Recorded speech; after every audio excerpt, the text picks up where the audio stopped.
आयतन बेटा, इसकी जो वॉल्यूम है, इसका जो आयतन है, इसका आयतन क्या होता है, आयतन का a क्यूब। घन का आयतन क्या होता है, a क्यूब। अगर a क्यूब की वैल्यू 64 है तो a की वैल्यू कितना होगा, 4 सेंटीमीटर। अच्छा, अगर ये घन और ये घन दोनों बराबर हैं, इसका मतलब अगर ये घन है तो घन की सारा जो साइड होता है सब इक्वल होता है, सब बराबर होता है। तो अगर ये 4 तो ये भी 4, ये भी 4। अब ये दोनों बराबर हैं, इसका मतलब ये इसका भी 4 होगा और इसका भी 4 होगा, इसका भी 4 होगा। क्यों? क्योंकि इसका आयतन भी कितना है, 64 है। कोई दिक्कत नहीं है ना, बहुत अच्छे। अब क्या कर रहा है, इन दोनों घनों को आपस में जोड़ दिया गया। ठीक है, चलो भाई मैं जोड़ देता हूं। इस घन को आपस में दोनों को क्या कर दिया गया, जोड़ दिया गया। तो जोड़ दो। अब मैं क्या करता हूं, इसको मैं जोड़ देता हूं। देखो, एक घन ये वाला और एक घन ये वाला, और मैं इसको जब जोड़ूंगा तो हमारे पास कुछ इस तरीके से बनेगा।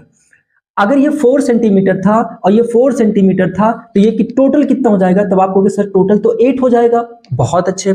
अगर मैं पूछूं इसकी हाइट कितनी है, तो हाइट तो बदलेगा ही नहीं, वो 4 है। इसकी ऊंचाई कितनी, चौड़ाई कितनी है सर, वो 4 ही रहेगा, बदलेगा ही नहीं। अब अगर मैं आपसे पूछूं कि इसका क्षेत्रफल क्या होता है घनाभ का, सर ये तो घनाभ दिखने लगा। और घनाभ का क्षेत्रफल क्या होता है बेटा, फार्मूला होता है L B plus B H plus L H. अब मैं क्या करता हूं, 2 एल होता है बेटा लेंथ, एल की वैल्यू है 8, और विड्थ की वैल्यू कितना है 4, और हाइट की वैल्यू कितनी है 4।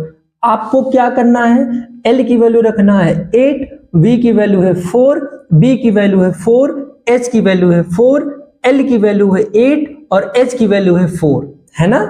आपको क्या करना है, मल्टीप्लाई करना है। 8 4 जा 8 चौक 32, 32 लिख देना है। 4 चौक के 16 होता है ना, कितना इजी है बताओ। 8 चौक के 32 हो जाएगा 32, 32 32 64 16 80 80 8 दूनी 16 160 सेंटीमीटर स्क्वायर। कोई दिक्कत नहीं है ना, बहुत अच्छे।